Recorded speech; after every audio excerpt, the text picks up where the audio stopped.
Welcome to All Things Policy, a daily podcast by the Takshashila Institution. We are a bunch of policy nerds based in Bengaluru, and we like bringing fresh perspectives to Indian affairs and Indian perspectives to global affairs. So grab a cup of coffee, sit back, and join us for today's chat. Hello and welcome to another episode of All Things Policy. I'm your host, Rakshith, a research analyst at Takshashila Institution, and joining us today is a very special guest, Mr. Debmalya Sen, who currently leads the World Economic Forum's initiatives on advanced energy solutions globally and is also leading the forum's work on energy in India. He's also recognized subject matter expert in energy storage by the Central Electric Authority of India, and he works with government and private organizations to accelerate the deployment of emerging technologies like green hydrogen energy storage, CCUS, advanced nuclear, and sustainable aviation fuels. Welcome, Mr. Sen. Thank you so much for being here. Thank you. Thank you so much for having me here. It's very exciting. So look forward to this discussion today. Right. Mr. Sen, for someone who is not an energy nerd like you or I mean, could you please explain what your day-to-day work entails with World Economic Forum and what basically advanced energy solution means for a layman, right? What are few technologies we are talking about within this terminology? Thanks. Yes, a very important one. I will try to make it as tech savvy as possible. As you know, the World Economic Forum is an international institution. It works under the model of public-private partnership, organizing, curating stakeholder discussions on important topics that needs broader discussion at leadership levels, and then obviously educating others, taking it to governments, working with private and public organizations to make things which are required to happen at a pace that is required for that to happen. Now, for me, I work on the energy space. Now, when I term advanced energy solutions, what does that mean? These means such solutions or technologies which are present in the world today in some form or the other. They are not commercial. They are in the early stages of incubation or going through their own research and development journey.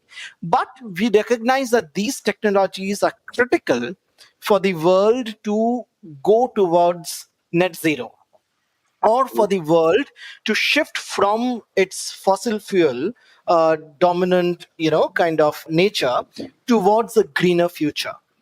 Okay, now the discussion therefore entails, okay, how can we get off coal in a sustainable manner and replace that with something which is green and clean?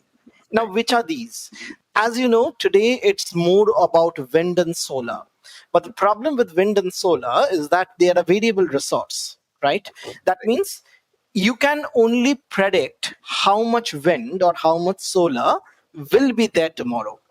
But you cannot say it by guarantee, hey, tomorrow at 10:28:55 seconds, there will be so much wind or so much solar. So therefore, if I'm saying I'm going towards a world which is overtly reliant on such technologies, that is wind and solar, I'm also telling you that I'm also making the world much more variable. Okay, so therefore that cannot happen. Our power network cannot be variable. It has to have that required inertia. For now, that inertia has been overtly being supplied by coal and gas. So tomorrow, when renewable take the center stage, how can renewables be responsible? So therefore, you need something along with renewables who will make renewable responsible. That is where energy storage comes in. Okay, who will act as a buffer which will act as a bank where when you have excess, it will store it, and when you require it, it will give it back to you. That is as simple as energy storage is. But then only greening the power supply won't help. Okay, you also have to look into industries which are very, very, fuel dominant, like the steel, like the cement. Okay, how to make those green? So there comes another gentleman who is showing a lot of promise today, who is known as green hydrogen. Now, hydrogen is not something which is new. Hydrogen has been used forever, but it has been gray hydrogen, a hydrogen which is produced by fossil fuels. Right. Now we are saying rather than producing that hydrogen from fossil fuels, I will produce it through renewables. Mhm. Okay, by electrolysis of water. So you have water and renewables combining together to produce green hydrogen. So Mhm. again, so the second metric in the advanced energy solutions is green hydrogen. Now there is also a discussion going on that hey, coal can go away, but it cannot go away in one day, right? You need to have a sustainable transition for coal too. That is where a technology known as carbon capture and utilization, CCUS, Mhm. becomes very important. They are saying that okay, if I can make coal clean, will that solve your problem? Because the problem with coal is that you have emissions, right? So Right. what if I stop that emission? Mhm. Okay, or I capture that entire emission. Okay, so that is where this term comes, carbon capture. And then the point is okay, I capture, and then what do I do with that? Mhm. So you have to also find a way of utilizing that captured carbon, Right. because you just can't store it right forever. Mhm. So that is where CCUS comes in. The Mhm. fourth one is a very important one, which is to look into ways of cleaning or greening the aviation sector, Mhm. right? Which is one of the biggest carbon emitting body today. Mhm. Okay, so how to make that green? That is where a technology known as sustainable aviation fuels, okay, Mhm. comes in, which is a clean version of fuel, which can help in cleaning up the aviation sector Mhm. predominantly. And last but not the least is a gentleman who has been there forever, but Mhm. it's like a rebirth of him now going on, which is known as advanced nuclear. Okay, if you Mhm. look into the last 2 decades, because of various incidents, the discussion on nuclear had almost been closed down. But of late, what has happened is people have started to realize that, hey, if I want to replace coal, Mhm. I need someone who is that reliable, you know, and that is where nuclear comes in. But Right. then now nuclear is coming up in a new form, which is known as small modular nuclear reactors, SMRs, Mhm. okay, which are small scale nuclear reactors, Mhm. very safe, very nuclear has this history of going for ages to get commissioned, because it's a nuclear plant, it takes a lot of time to get commissioned. But these are assets which are Mhm. small scale. Just take an example of a modular kind of a concept. So Mhm. that is where advanced nuclear comes in. So right now we are focusing on these five technologies to see. Mhm. Today they are growing, but they are not growing to the scale they should grow Mhm. if the world has to attain net zero by the years that they have said, like India has said by 2070, Mhm. right? So what can we do as industry to Mhm. make sure that these technologies grow at scale Mhm. and find their required deployments at the world scale? So Right. yes, that's what I do. Amazing. Thank you so much, Mr. Sen. I think that has been the best primer that I've ever heard on advanced energy solutions and different technologies. So my colleague currently is traveling in Delhi for work, and she sent Okay. me a link yesterday of some conference, and I checked the link. It's about an international conference on green hydrogen in India, right? Hmm. It's Hmm. going to start from tomorrow, and it's going to be there till 13. Where we'll have Right. many experts and our own minister, Shri Hardeep Singh Puri ji, attending the conference. I mean, I want to understand the green hydrogen landscape in India and why is there so much attention to it suddenly? I mean, the Indian government has launched several initiatives, but producing green hydrogen is energy intensive and water intensive, right? I mean, Hmm. and also looking at the global manufacturing capacity for electrolyzers itself, which is a critical Hmm. component in hydrogen production, it Hmm. stands around only 8 gigawatt per year or something. I mean, according to IEA reports. Hmm. And for India to meet its 2030 target, it would require a Hmm. monumental increase to between 60 to 100 gigawatt of electrolyzer capacity, which is Hmm. nearly 12 times the current global output. So, I Right. mean, my question is, what do you think is the feasibility of green hydrogen in India when you look at this context right now in front of us? See, as I was telling you, that hydrogen has always been there, and India is globally one of the biggest producers Hmm, of hydrogen. Okay, hmm, so therefore, the demand is significantly there for India. Okay, But what is happening today, that is predominantly gray hydrogen, which is produced through fossil fuels. Right. Now I'm saying that if I need to go towards net zero, then I have to convert this to green. Mhm. Okay. The other option is to make it blue, which Mhm. is hydrogen, which is produced from natural gas. But as you know, India doesn't have that much amount of natural gas present today, Mhm. right? So therefore, the better option is to directly go to green rather than going from blue to green. Okay. Mhm. Now, why is hydrogen being discussed so much? Because it is a very versatile fuel Mhm. which finds application in multiple use cases. Mhm. Okay, it finds application in hard to abate sectors like steel, cement, etc. It also finds application in mobility. Mhm. Okay, when we talk about long distance transport, like say trucks, like say railways, like say even aeroplanes, they are talking now. Okay, so that is why hydrogen, because of its versatile nature, it Mhm. finds a lot of impetus today. Now, with that, you also need to understand that this is only that one resource apart from nuclear, if that comes up anyway down the line, one resource which has a potential to green these hard to abate sectors. Okay, and that is why hydrogen is being given that importance now, so much so that in India, under its green hydrogen mission, has declared that it will have a capacity of 5 MMPTA of green hydrogen by 2030, Mhm. which will also entail that we have a electrolyzer manufacturing capacity of around 40 gigawatts Wow. from almost nothing today by 2030, Mhm. right? And as you rightly said, that it needs a lot of electricity Mhm. and water for it, Right. right? So the amount of renewable that we need just to produce this amount of hydrogen by 2030 Mhm. is 125 gigawatts. Mhm. This is over and above the capacity requirement for grid. Okay, Mhm. over and above that. So we are Mhm. talking about 500 gigs of non-fossil fuel energy by 2030. This is Mhm. over that 500 gigs. Okay, so it's a audacious kind of or a very kind of ambitious target that we have for us.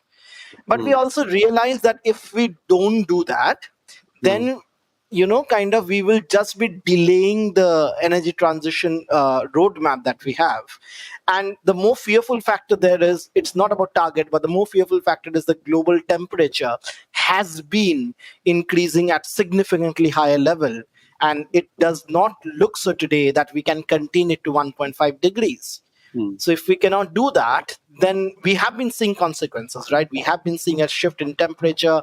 We have been seeing a shift in climate Mhm. altogether, right? So, and these are not that only 2024 is witnessing that. Every subsequent year will see this in a greater magnitude. Mhm. So, therefore, it becomes so essential to look into ways by which we can, kind of help contain this temperature rise. Right. I mean, makes absolute sense. I mean, I want to address about the we devil in the room or something. I mean, let's talk about Coal India Limited, the largest government coal producer in Mm, the world, right? I mean, right. it may have to cut 73,800 jobs by 2050 as India moves towards clean energy, right? I mean, CIL currently employs around 3,37,400 miners at its operating mines. And some studies suggest that for every direct employee in the coal mining sector in India, there are almost four informal employee in the coal mining sector in India, right? This basically implies that the total number of jobs impacted, including informal workers, could be much higher. Why do you Mm. think the coal-rich states in India would be motivated to go green, considering the number of socio-economic impacts it might have on itself? See, that is one part of the story, but and then also, if you look into how India wants to do it, Hmm. India doesn't want to do it at a one go, right? And the reason is exactly what you explained, right? So therefore, and it's not that it's closing down. If you look into the power requirement of India, Hmm.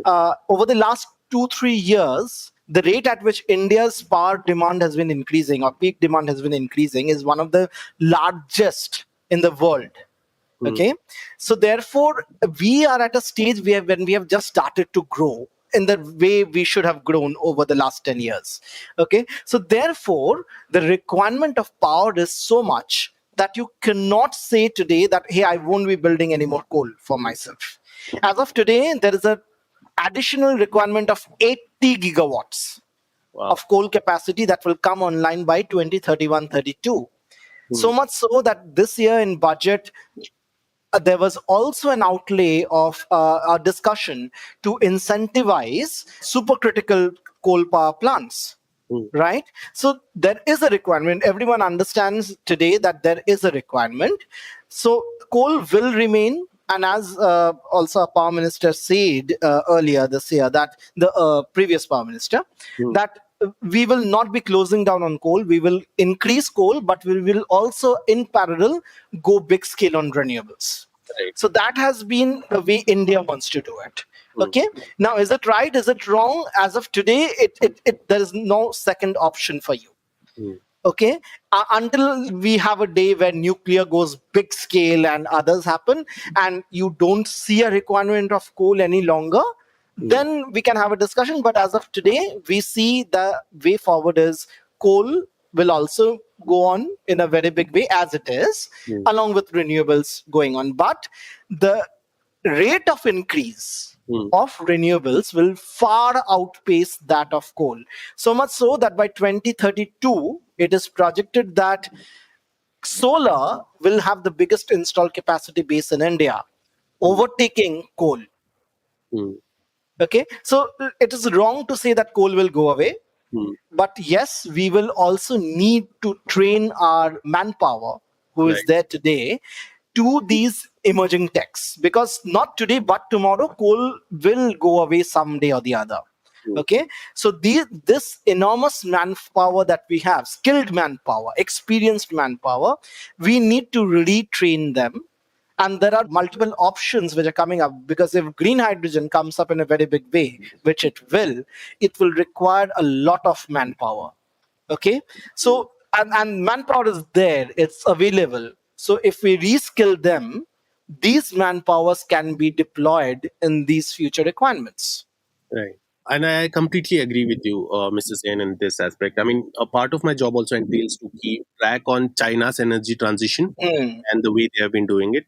And I mean, it's recently that we have been seeing that they have been shutting down few coal mines because China has installed renewable energy in that scale. I mean, at least in terms of install capacity.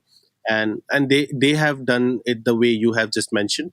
I mean, firstly increase the install capacity and that kind of stuff. I think it recently surpassed 1200 gigawatts or something, and then slowly cut down your dependence on coal. Coal still is the primary energy supplier and electricity power generation source in China, but it has been slowly reducing because of the increasing energy. So it goes hand in hand. So but as someone who leads the World Economic Forum's initiatives on AES globally, what insights can you share from other countries that India could learn or adapt, of course, to its own context and considering its own local demands and whatever? See, the thing is, every country has a very different energy transition journey. Okay, it's heavily influenced by the policy and regulatory framework that the country has. Okay, so it's very difficult to say what happened beautifully in US can be replicated in India, or vice versa. What happened beautifully in India can be replicated in US. Okay, it's not that story, because every country has its own way by which energy transition can be approached. Right. Okay, so therefore, if you look today and the way India has done over the last 10 years, it's a story that needs to be told to everyone. Okay, the way we have scaled up our renewable capacity is significant. Okay, so much so that what had a share of just 7% even 10 years back, okay, is today at 13%. So 13% of our electricity requirement is being met by renewables. Now, of course, this is nothing, right? Coal still powers 76% of our requirement. Right. That requirement needs to come down. So I'm not even telling you in capacity terms, but because that doesn't matter any longer. Because whatever capacity you install, how much of that capacity is actually giving you your energy requirement is what's important today. Okay, so that's why I told you in terms of energy, not in terms of capacity. Capacity. Now, this is going to increase to around 40%. What is today 13%, it is to go to 40 to 43% by the end of this decade. So you are saying you need a lot more of renewables. Now, the way we have been doing it is that at present we have had the record this year itself. The record till now is around 15 gigawatts, okay, which has been a record. We haven't crossed that on only 1 year, 2017. But then, if you is this good? Yes, it is. But is it the required pace? No, it is not. The required pace is around 40 gigawatts per year. Hmm. That is the pace at which you need to go if you want to reach to 500 gigs by 2030. Hmm. Okay, so we are way off that track. Hmm. Okay, now is policies and regulations in place? Yes, they are. The policies say that every year you need to, the government will come up with 50 gigawatts of tenders, 40 gigawatts solar, 10 gigawatt wind. Hmm. Is it coming out with that? Is it on track at that? It's not very off track. It's very close to that target. But then only tenders doesn't work, right? You need to also get that on ground. So what mandates is how much is getting commissioned every year. Hmm. That is what will make sense. Right. Okay, so therefore, if you look into ways, there are many ways in which India has done significantly well. If you go to US, they have a long interconnection queue, okay, where new projects wait to get an approval to go ahead. Hmm. And this is as long as 18 months. Wow. Okay, that is a place where India has done significantly well. Hmm. The approval process, getting a tender out, and going through the grind has been very good here. Hmm. Okay, but we have been seeing problems in the form of a tender getting awarded to that getting bid for. Hmm. Okay, there are multiple alterations which goes on there, and then of course after it gets awarded, to that getting a buyer who will buy that power at that cost. Hmm.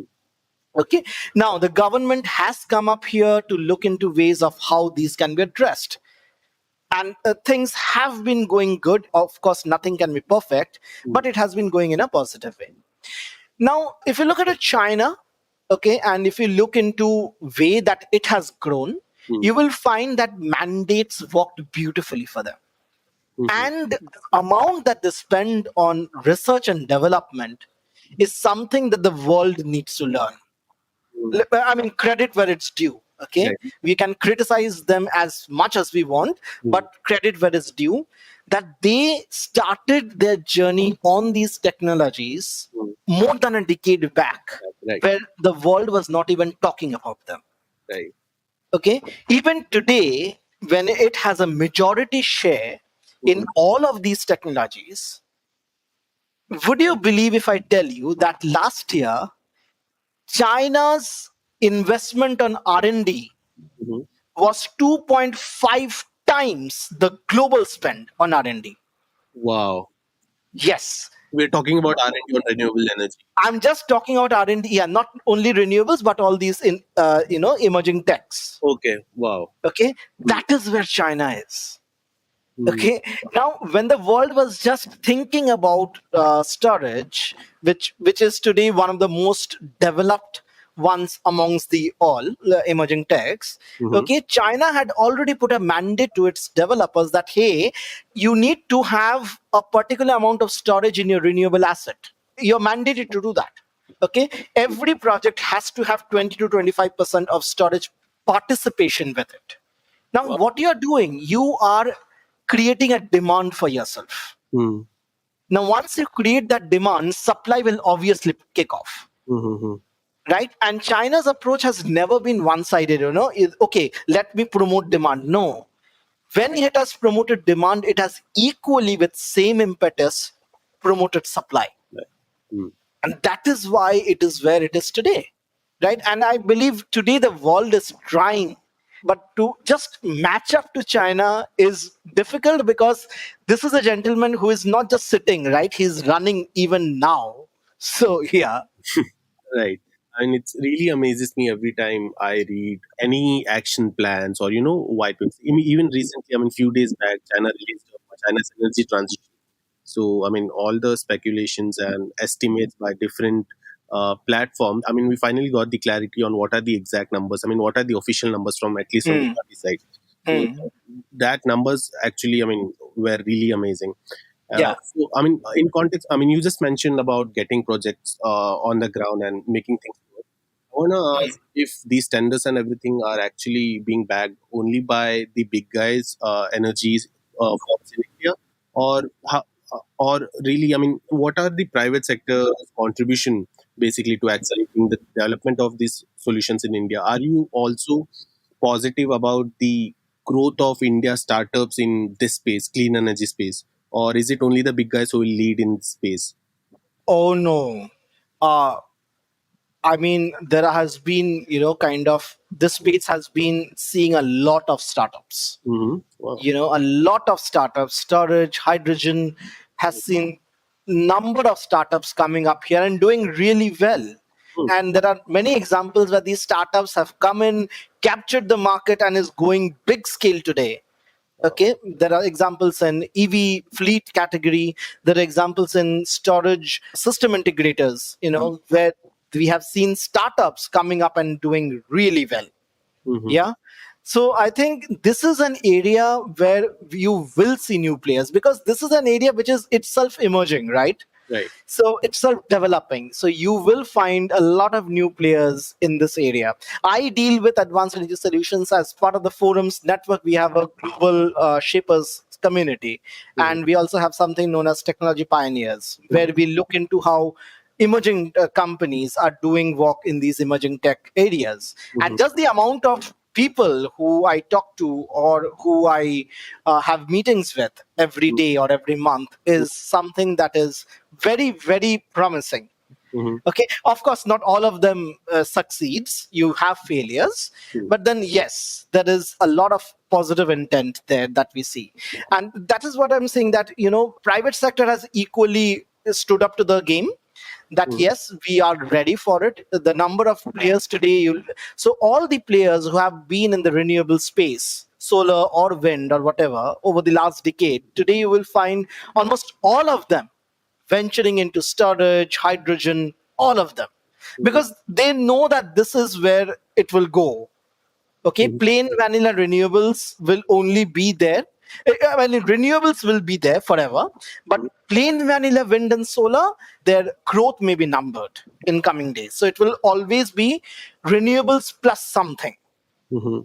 Okay, so that is why you see, of course, the renewable developers as well as people who has not been in this space for a long time, they also entering. Very recently you have been hearing news about Jindal making its way into renewables. SR is coming in a very big way. So Mm-hmm. yes, you find many players today Mm-hmm. who are participating in these. And just looking into the last few energy storage and green hydrogen tenders, Mm-hmm. you just the amount of people who are participating in this tender, and of that, you just the amount of people who are very new, Mm-hmm. okay, but still participating is very promising. Mr. Sen, I did my own research on you, and I found out that you did your MBA in finance and marketing, right? Yeah. So, what made you switch to energy, transition work on energy? I mean, what was the point where you were like, this is my space and this is where I want to be in future? Oh, so if you have seen what I did my master's in, you will laugh. I did my master's in thermal power plant engineering back in 2010. Okay, because at that point of time, that was the thing to be. Everyone was building a coal-fired power plant in 2010, right? But then Right. what happened was, the initial days I was part of a company called CLP India, now known as Bravo Energy, Mm-hmm. and I started in that company as a gas power plant as a control room operator. Mm-hmm. And then through an opportunity, I got placed in one of the company's wind farm sites at Jaisalmer. Okay, so Mm-hmm. that was 2013. That was my entry into the clean energy sector. Mm-hmm. And then over time, I moved from wind to solar. And then came a point when the company was looking into a new department, which was known as innovation and new energy, Mm-hmm. where they were looking into what next. Hmm. Okay, what next can we do? And I was selected as to be one of the members of that department, Mhm. right? And then I was thrown open to this world, which was not coal, not gas, not wind, not solar, but entirely different things. And storage came to me at that point of time. The company said, hey, let's do a detailed due diligence and see if storage makes sense for us. Mhm. Okay, so this was 2017. I got into it, and storage at that point of time was very new. The noise was just by getting created at that point of time, at least in India. Okay, so what happened was, being in it from its initial days, I got involved in the policy making and regulations, in what kind of business applications, use cases, all these things, technology development. So what has happened is this sector has become kind of the baby who I've seen grown over time. Yeah. And the beauty of these sectors, all these hydrogen, storage, etc., is that it doesn't let you be complacent. Hmm. Okay. It changes every day. Okay. Whatever assumptions you took 1 month before is proven false in a month. Hmm. Okay. So you have to be on your toes every day. If you are off track even for a week, Hmm. you're outdated. Yeah, it's so fast. It's so fast, right? So therefore, I love that dynamism that the sector gives me. And also knowing that, yes, this is a sector I can eyes closed retire off going forward, So yeah, it's a lot of this dynamism that the sector has, which Right. keeps me rooted to it. And Mrs. Sen, if there's one book or one source or anything that you would recommend for more energy nerds like you listening to our podcast, what would it Hmm. I think IE is a good resource. be? Mhm. Apart from IEA, if you follow portals like, say, Financial Times, or I personally follow Financial Times and Bloomberg a lot Right. to learn these areas. Specifically, Bloomberg's NEF. NEF, right? Bloomberg NEF. So, and then of course that is just the the tip of the iceberg. Right. You just get to know, okay, this is happening, and then you need to also understand you cannot track everything because that's too much. So you need to also understand what you want to track and then go deep into it. Right.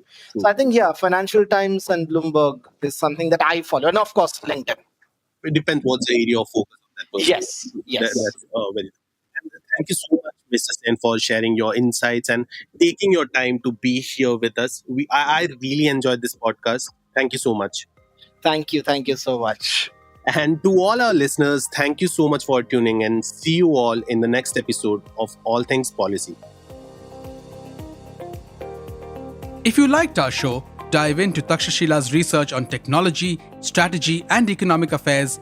Check us out at our Twitter handle at Takshashila INST or our website takshashila.org.in.